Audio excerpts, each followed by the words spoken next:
বিষয়টা হচ্ছে জামাত যে প্রশাসন সাজাইছে এটা কি তারা স্বীকার করে ফেললো?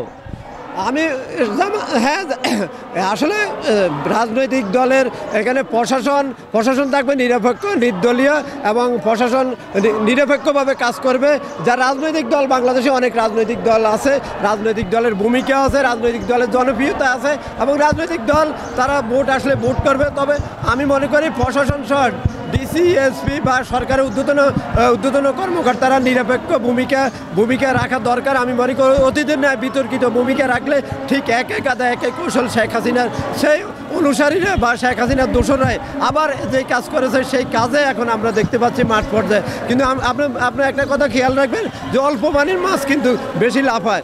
এখন আমি মনে করি জামাতের যদি এত জনপ্রিয়তা থাকে বা জামাত যদি এদেশের মানুষ জামাতকে ক্ষমতায় চায়, তাহলে আপনি নিরপেক্ষ নির্দলীয় সরকারের অধীনে নির্বাচন, আপনি কেন প্রশাসনকে হুমকি দিচ্ছেন বা প্রশাসনকে কেন আপনি নিজেদের আয়ত্তে নেওয়া যায় না বা নিজেদের সম্পত্তি মনে করে নিজেদের